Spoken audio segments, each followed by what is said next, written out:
বাংলাদেশের এই লাক্সারিয়াস শহর সম্পর্কে এমন কিছু তথ্য দেব যা জানার পর আপনারা একটু হলেও অবাক হবেন। দেশের সবথেকে ধনী লোক এখানে বাস করে এবং আপনি জানলে অবাক হবেন এই গুলশান বনানীতেই দেশের সবথেকে গরিব লোকও বাস করে।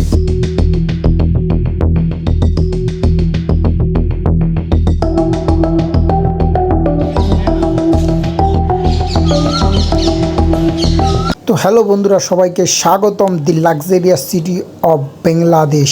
এখানে আসলে আপনি বিশ্বের যে কোনো নামি দামি ব্র্যান্ডের গাড়ি দেখতে পাবেন, সেটা যত কোটি টাকাই হোক না কেন দাম। রেঞ্জ রোভার, মার্সিডিজ, বিএমডাব্লিউ যে গাড়ি হোক না কেন। দেশের সব থেকে লাক্সারিয়াস বিল্ডিং এবং সব থেকে ব্যয়বহুল বিল্ডিং আপনি এই গুলশান বনানীতেই পাবেন। এখানে এখানে দেশের সব থেকে নামকরা এবং লাক্সারিয়াস হোটেলও এই গুলশান বনানীতেই। তো বন্ধুরা, এই যে বিল্ডিংটা দেখছেন, আপনারা কি জানেন এখানে একটা ফ্ল্যাট কিনতে কত কোটি টাকা লাগবে?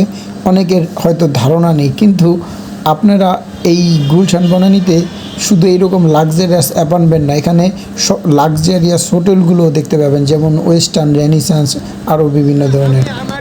এবং বন্ধুরা, এই যে ভেলাটা দেখছেন, এই ভেলাটা, এখানে একটা ব্রিজ আছে, এই ব্রিজের নিচে হোটেল ব্যবসায়ীদের, এরা ওই পারে এই পারে গুলশান, ওই পারেই বস্তি, তো বস্তির ওই পাশ থেকে খাবার এনে এরা এই ব্রিজের নিচে বিজনেস করে।